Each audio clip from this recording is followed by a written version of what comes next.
Zee 24 तास एक पाऊल पुढे।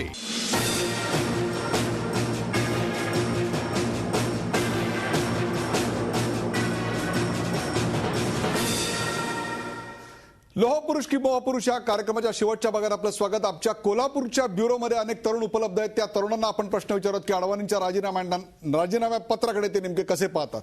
कोल्हापूर, प्रताप नाईक बोला। नक्कीच आपण कोल्हापुरातले युवक आहेत त्यांना विचारूयात की त्यांना काय याबद्दल वाटतं। मला सांग की अडवाणींनी जो राजीनामा दिलेला आहे त्याकडे तू कसा बघतोस, काय तुला वाटतंय? बघितलं तर न्यूज चॅनल्सनी अलीकडे जे सर्वे केले आहेत त्यानुसार नरेंद्रभाई मोदी खूप पॉप्युलर आहेत। देशातल्या कुठल्याही इतर नेत्यापेक्षा जवळजवळ दुपटीपेक्षा जास्त त्यांची पॉप्युलॅरिटी आहे। अशावेळी नरेंद्रभाईंसारख्या एखाद्या ओबीसी नेत्याला संधी देऊन बीजेपीला स्वतःला पूर्ण बहुजन समाजाला अपील करता आलं असतं, परंतु अडवाणींच्या या राजीनामा नाटकाच्यामुळं पूर्ण बहुजन समाजावर एक निगेटिव्ह त्याचा इम्पॅक्ट पडेल असं वाटतंय। आणि अडवाणींनी अशा पद्धतीचं नाटक न करता जर नरेंद्रभाईंना प्रोजेक्ट केलं तर बहुजन समाज त्याला उत्कृष्ट प्रतिसाद देईल। मला सांग की तू एक कॉलेज युवती आहेस, तू याकडे कसं बघतेस? अडवाणीने जे नाराजी व्यक्त करत आपल्या महत्त्वाच्या पदांचा राजीनामा दिला त्याकडे तू कसं बघतेस? मला असं वाटतंय की मोदी यांनी जी गुजरात स्टेटसाठी जी डेव्हलपमेंट केली आहे ती लक्षवेधी ठरलेली आहेच।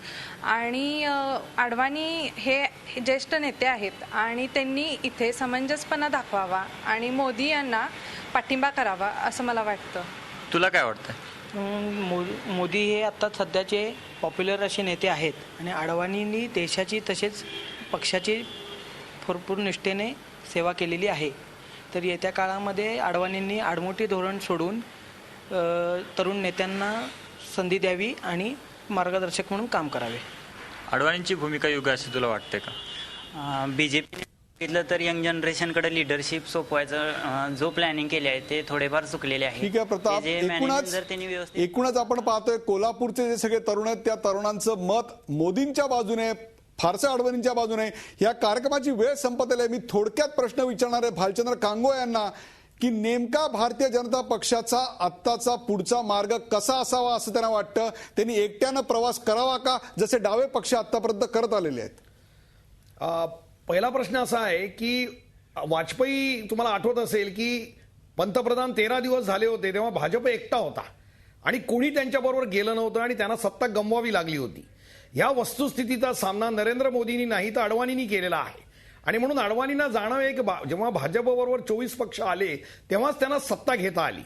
आता मात्र भाजपचा उलट्या दिशेने प्रवास सुरू झाला असं दिसतंय आणि त्याच्यामध्ये मला सुरेश भटवारा जे म्हणाले की जो मीडियानी हाईप तयार केलेला आहे, या देशामधल्या कुमार केतकर म्हणाल्याप्रमाणे इंडस्ट्रियलिस्ट असतील, उद्योगपती असतील, फॉरेन इन्व्हेस्टमेंट असतील, त्यांना असं वाटतंय की भारताचं व्यवस्थापन हे कणखर, म्हणजे लोकशाही प्रथा न मांडणारं परंतु अगदी जबरदस्तीने सगळा विरोध दडपून टाकणारं, सगळ्या विरोधाला देशद्रोही म्हणून ठरवणारं अशा प्रकारचं एक कणखर नेतृत्व आलं तर मग हा जो सुधारणावादाचा जो वारू आहे तो एकूणच आपण म्हणाल भारतीय Bhajap can't afford to go alone. Bhajap एकट्यानं प्रवास करू शकणार नाही। या कार्यक्रमाची वेळ अत्यंत संपत आली। अगदी थोडक्यात सुरेश भटेवारा, अगदी 2 वाक्यात तुम्ही सांगा की भारतीय जनता पक्षाचा यापुढचा प्रवास एकट्यानं असेल का नसेल? कारण आता प्रश्न असा आहे की या लोह पुरुषाचं नेमकं करायचं काय हे भारतीय जनता पक्षाला 1-2 दिवसात ठरवावं लागेल। त्यांचा रोल भारतीय जनता पक्षात नेमका काय असेल?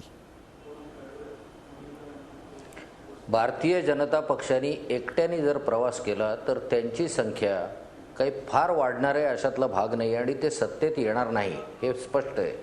दुसरी गोष्ट अशी आहे की त्यांनी जर एकट्याने प्रवास केला नाही आणि मित्र मिळवायचं ठरवलं तर आज मितीला ममता बॅनर्जी, चंद्राबाबू नायडू, जगनमोहन रेड्डी, जयललिता किंवा नवीन पटनायक आणि अगदी उंबरठ्यावर असलेले नितीश कुमार सुद्धा त्यांच्याबरोबर राहतील की नाही अशी शंका आहे।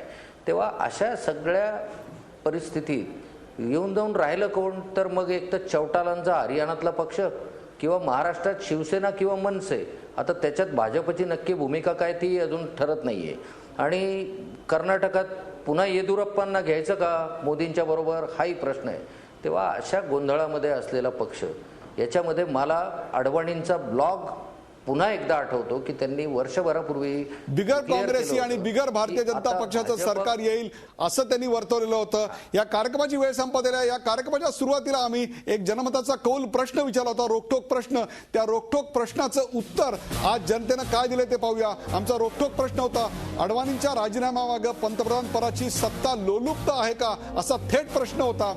होय असं उत्तर 75% लोकांनी दिलेलं आहे, तर नाही असं उत्तर 25% जनतेनं दिलेलं आहे. आज आम्ही कोल्हापूर, नागपूर, ठाणे, औरंगाबाद इथे अनेक तरुणांशी बोललो. आज आपल्याकडे भालचंद्र कांगो, रत्नाकर महाजन, सुरेश भटेवारा, लक्ष्मणराव जोशी, दिलीप देवधर अशा प्रकारचे, विठ्ठल तुपकरी अशा प्रकारचे अनेक नामवंत आपल्याकडे आलेले होते.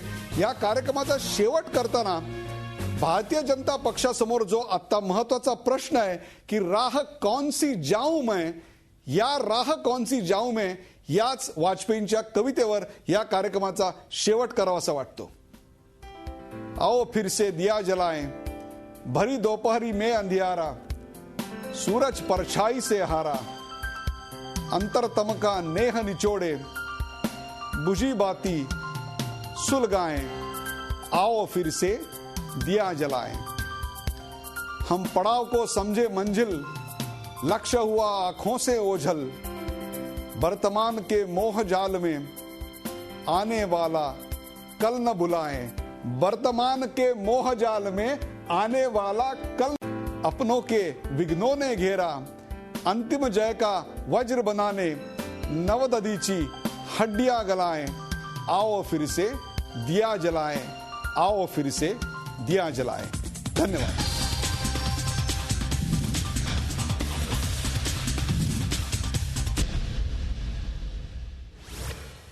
झी 24 तास, एक पाऊल पुढे.